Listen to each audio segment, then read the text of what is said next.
All right, welcome everyone. So here's the voiceover PowerPoint for the lecture from today. Again, I forgot to start up the Zoom recording, so here you have it on voiceover PowerPoint with much better audio, no doubt.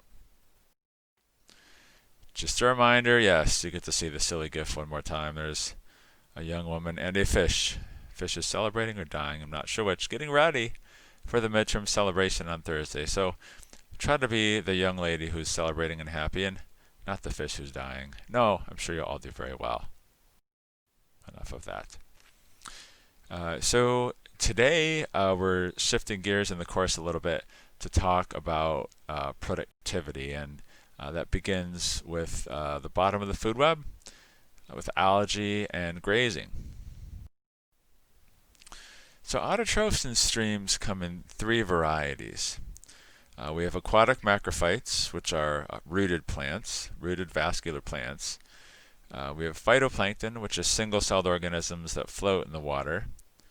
And then periphyton, which are plants that grow attached to various substrate in the streams. And aquatic macrophytes can only grow in calm water and water that has fine substrate for their roots to get established. Similarly, plankton's only going to be able to grow and establish a population in a place where there isn't a strong downstream current, so similarly deep downstream areas of rivers. So for the vast majority of streams, periphyton is really going to be where it's at as far as productivity is concerned. So periphyton, just meaning plants growing in close proximity to another surface, and there are a few types of these.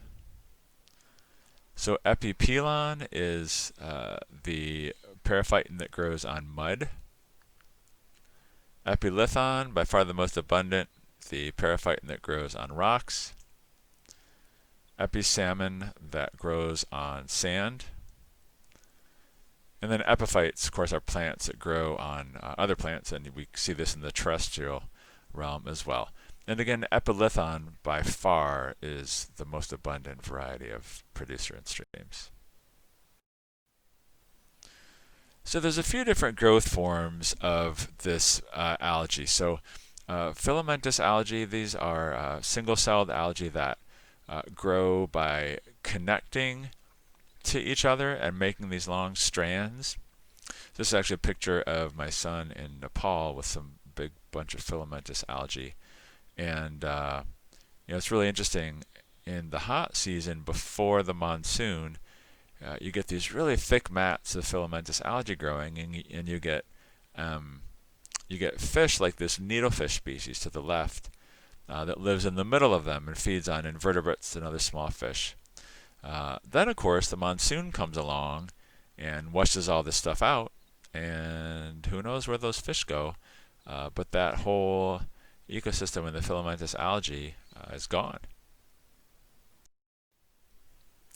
Another growth form of algae are diatoms. And so diatoms are these single-celled algal species that make shells out of silica. They're known as tests. If you've ever seen the way a petri dish fits together with a small petri dish and a larger one that sets on top of it, that's how the tests of these diatoms work. And so they attach themselves quite strongly to rocks, and as we'll talk about in just a moment, this is a form of periphyton that can persist even when there's a lot of disturbance going on. So as you all probably know, on the terrestrial side of things, we have succession, right? It's this predictable change in species composition after disturbance, eventually leading to what we call a climax community that's composed of case-selected, strongly competitive species. And of course, on land, light is the resource over which competition occurs. So at first you have these sort of R-selected, good dispersing species that get to the open habitat, and they can do well until the stronger, the more competitively dominant K-selected species get there, and then start to get overgrown. Well, we see the same kind of succession on rocks in streams, and so we have diatoms, these growth forms that live in real close proximity to the rocks. they're able to hang on when there's a lot of disturbance. And so as rocks roll on the bottom of the stream, you get these longer growth forms that get knocked off, some of these filamentous algae here to the right. But then over time, if that rock stays still long enough, then those long growth forms will get established again, and eventually they'll overgrow the diatoms. And so this diagram actually is talking about different forms of algae and grazing and how they're grazed. So periphyton is composed of, pardon me, of in this case some diatoms, green algae, and then also cyanobacteria, also known as blue-green algae, which are nitrogen fixers. So this is what a forest might look like after a disturbance, a hurricane or something similar, when those competitively dominant species get knocked out and it creates clearings. This is what a stream bed might look like. So, similar to the forest, the substrate on the bottom of the stream is going to have a lot of those late successional algae knocked off, and early successional species will be able to get established once again. So, like terrestrial environments, light is the limiting resource in aquatic environments as well. And of course, plants don't only need light to grow, they need, of course, carbon dioxide and also nutrients. But light is limiting in a lot of areas, and it actually leads to differences in community composition. So for instance, we see filamentous green algae in areas where there's lots of light,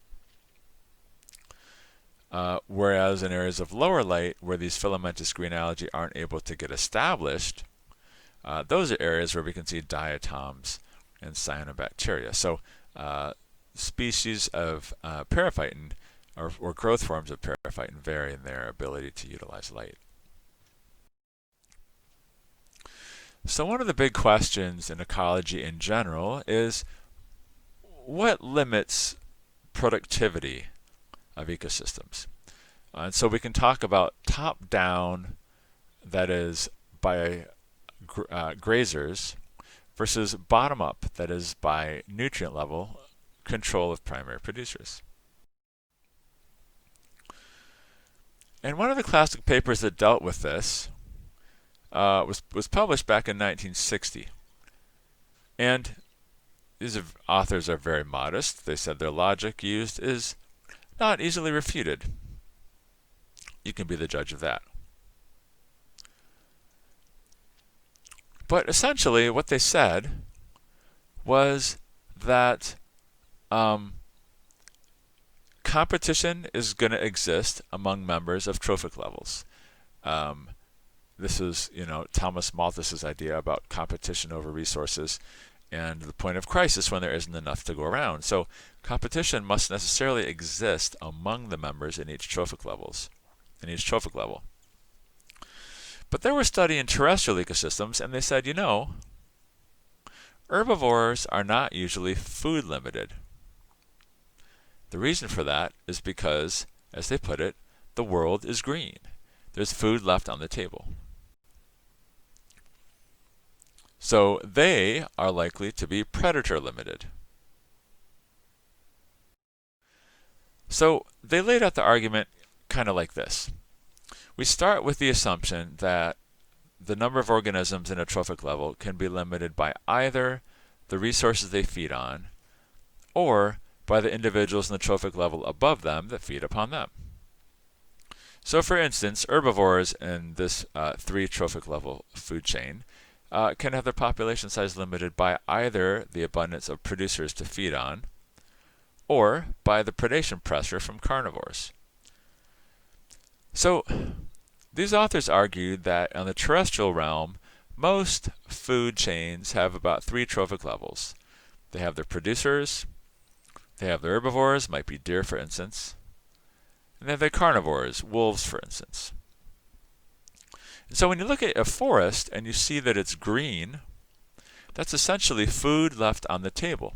It means that the herbivores are not consuming all of the resources available to them.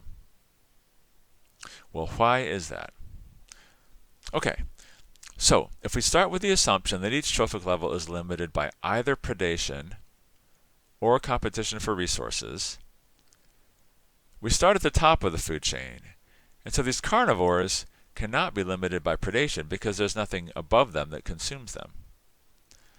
Therefore, by process of elimination, they must be limited by herbivore population size. Okay. So this population of carnivores is able to grow to as large a population size as their resources, the herbivores, will support. As a result, whenever the population of these herbivores increase, they're eaten by the carnivores.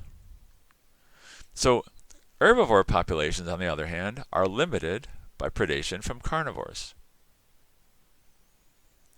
All right, and then since herbivore populations are limited by predation from carnivores, their population is not able to increase to a level that could eat all of the resources available, all of the producers available. So when we ask the question, is the trophic level limited by predation or by competition for resources, in other words, by the trophic level below it, the best way to do this is always start at the top and realize that that top trophic level has to be limited by resources below it. And then it just alternates as you go down the food web. So carnivores limited by resources, herbivores limited by predators, producers, again, limited by resources, which in this case are going to be nutrients. Make sense? All right. Well, then they looked at lakes. And lakes are typically not as green as the terrestrial realm. And these authors argue that the reason for that is because most lake food webs are comprised of 4 trophic levels. Okay, so in this food web we have phytoplankton in the water column that are consumed by zooplankton. Zooplankton are consumed by planktivorous fish, which are then consumed by piscivorous fish. So let's go down our food web and see what is limited by what. So piscivorous fish population is limited by resources, right? Because there's no predator above them, limited by resources. Planktivorous fish limited by predation, which means zooplankton are limited by resources, which means phytoplankton are limited by predation. So phytoplankton populations are not allowed to become great because they're limited by predation. And so the authors argued this is why in 4 trophic level food web lakes, they're not green, they're more blue. The phytoplankton that grows is consumed by zooplankton. It's not allowed to accumulate and make it green. So the idea then is that you can figure out whether plants are limited by resources or herbivores by looking at the number of trophic levels in the food web. And so if it's an odd-numbered trophic level food web, then plants are going to be limited by resources, nutrients. On the other hand, if it's an even-numbered trophic level food web, then plants should be limited by herbivores. And as I mentioned in class, the way I always do it is I just start at the top of the food web and work my way down to see which trophic level is limited by which, not necessarily memorizing the odd-even thing. So based on this theory then, it has some predictions, and one of which is for occurrence of a trophic cascade. And so this is where a change to one trophic level affects the trophic levels below. And so there are many examples of this. One fairly well-known one is with kelp marine ecosystems on the Pacific Ocean. So kelp are the producer, and they form these gigantic kelp forests. They're consumed by sea urchins. Sea urchins, in turn, are consumed by sea otters. So if we start at the top of the food web, sea otter population size limited by the amount of sea urchins there are to eat, right? The grazer populations. Okay, so the sea urchin grazer populations then are limited by sea otter predation. So as a result, they're not able to grow to the largest possible size that their resources would allow. So because of that, there's food left on the table again, right? There are these kelp forests that are left to grow there. And of course, what happens when you remove the sea otters, for instance, they were trapped extensively during the 1800s, then as you might expect, the number of sea urchins increases, which leads to a decrease in the kelp forest. And that's catastrophic for the whole ecosystem because these kelp forests are not just the producers, they also provide habitat structure and lots of other things. And this is an example of a keystone species where the sea otter has an impact on the ecosystem out of proportion to the size of its population, which is the definition of a keystone species. All right, so that works great in a fairly stable ecosystem, but what about streams? As we've talked about, streams are dynamic, streams are changing, right? What if the kelp forest existed in an area where there were often frequent storms that came through and ripped out the kelp? Then it might be a whole different story. We might not have this biotic equilibrium going on. So in stream ecology, prior to the 1990s, the role of disturbance was thought to be very important in structuring stream communities. Just as one example, there was a study by J. David Allen, who's one of the co-authors of your textbook, and what he did was he reduced density of trout populations to less than a quarter of the natural levels in a Colorado stream. And he tested for effects on biomass of benthic macroinvertebrates. So if there are tight biotic interactions, you might expect that reducing the numbers of trout would be able to increase population size of benthic macroinvertebrates. But in fact, did it have any impact? These are population numbers of a heptageneid grazing mayfly here, Sinigmula, sampled a few different months in years from 75 to 78, and different treatments. So the solid line is an area that had trout removed, and then the other two were controls. And there's essentially no difference. So did removal of trout have any impact? Negative Ghost Rider? As Top Gun said, negative Ghost Rider. It did not have any impact at all. Closer look. They weren't lying. All right. Then Mary Powers, now a professor at UC Berkeley, undertook some dissertation research in Panama. And she was studying this species of catfish, Ancestris. It's a catfish in the family Loricariidae, where they have these sort of armored shells on them, and they're grazing catfish. So, sorry, I guess I shouldn't have said South America. This would be Central America, actually. Sorry about that. My geography is not what it should be. So she studied these grazing catfish in pools in Panama. And so this is what she did. So she looked at the percentage of the canopy that was open, in other words, how much light reached these pools. She looked at the biomass of these catfishes in the pools. She looked at density of catfish in pools, the number per square meter. And then she looked at growth as well. And so when she analyzed her data, what she found were some interesting things. So hopefully you can look at these relationships and see that density and biomass of catfish was highest in pools that had high light levels, which led to high productivity. But growth did not increase. Why? Well, because the pools that had more productivity had more catfish living in them. So what had happened and there was a good point raised in class today. You could get that pattern if these catfish never left the pools, just by catfish in the nutrient-rich pools reproducing at a higher rate.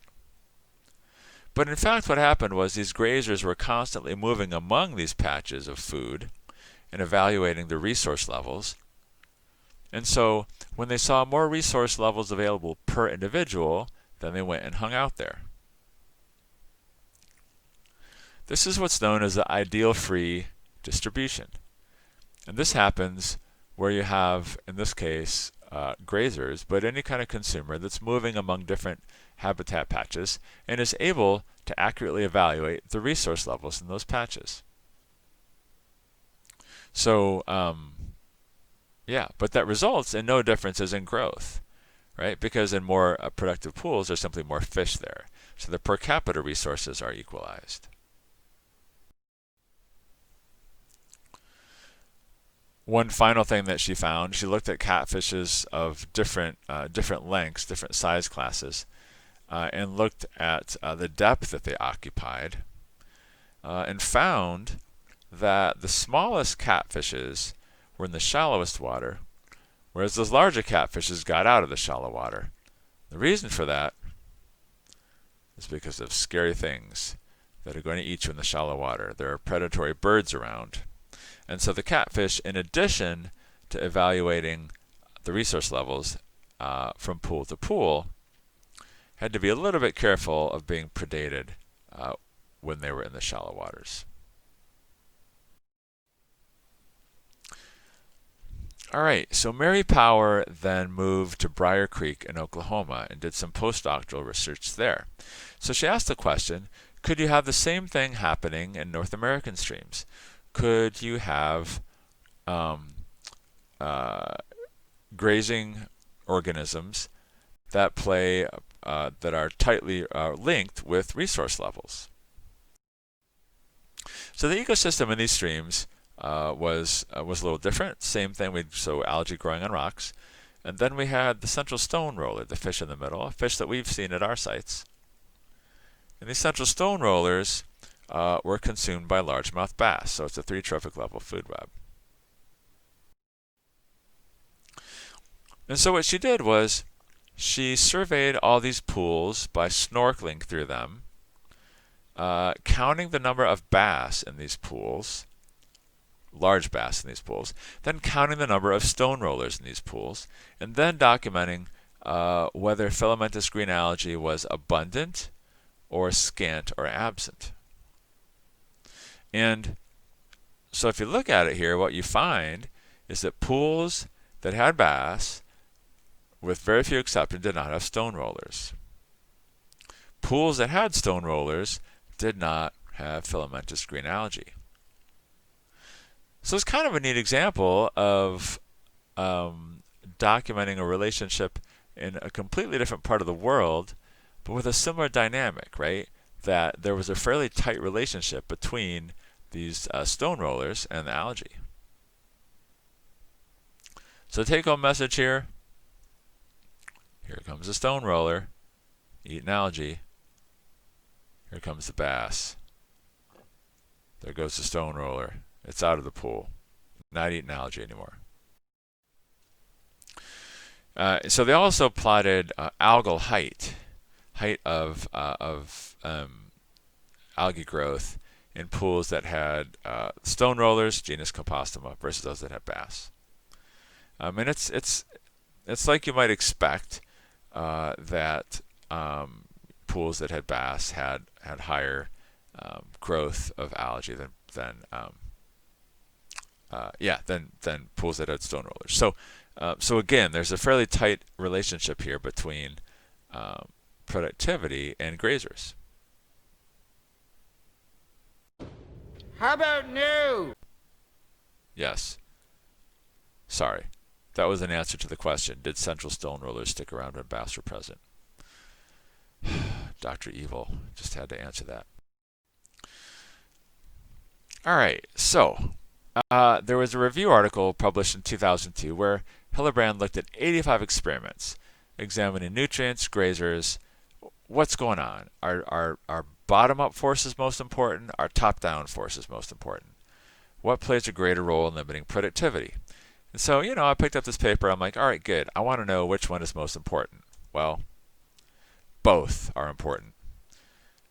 Effect sizes across a whole bunch of different experiments were very large for both factors. Thus, what we need to realize in streams is that periphyton growth is controlled by both top-down and bottom-up mechanisms. But remembering that streams are highly dynamic ecosystems, we might ask ourselves, what are the factors that could make one or the other more important over different times? So this is a study done in the South Fork of the Poudre River in Colorado. And so these authors used nutrient diffusing substrates, so addition of nutrients, as well as electrical exclusion of grazing mayflies, the genus Rithregina, to see how that affected periphyton growth. But they did this experiment 3 different times. They did it in August, in early September, and then in late September. Okay, so they quantified the effect of nutrient addition. And so if you just look at the response of algal biomass, those sort of aqua-colored bars, the first experiment, it had a strong effect. A little less of an effect experiment 2, and hardly any of an effect in experiment 3. So the effect of nutrient enrichment, this bottom-up process, seemed to decrease over time. Why could that be? Well, the authors determined that this was largely driven by temperature, right? So temperature is affecting the periphyton's metabolism and its ability to respond to changing nutrient levels and to grow, so it couldn't grow as fast. So in this case, temperature seems to be limiting things. Well, they also looked at the effect size of grazer exclusion. So essentially, how much of an effect did grazers have? And it was a similar thing once more, that the effect on algal biomass or autotrophic index or periphyton AFDM, that's ash-free dry mass, it's just a measure of the biomass of the periphyton itself, that decreased over time. Now, what was going on there, you would wonder? Well, remember that these are aquatic insect larvae that are the primary grazer. So these are going to turn into winged adults, and then eventually they're going to fly away, and there goes your grazers. And so that when you get to the end in late September, there aren't that many of these larvae there anymore. And so at that point, productivity is really not being limited at all by grazing.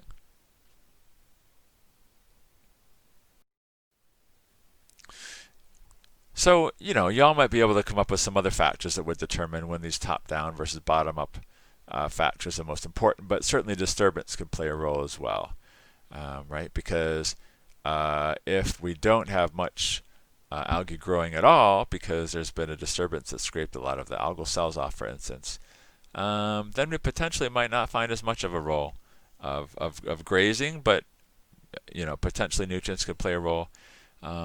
So there's lots of things going on here, and I think it just points out how interesting it is to take theory developed in one ecosystem and bring it into another and find out kind of what parts of that theory work and what don't, and why some parts of them work and some don't, and that really develops our ability to apply these theories to ecosystems all across the world.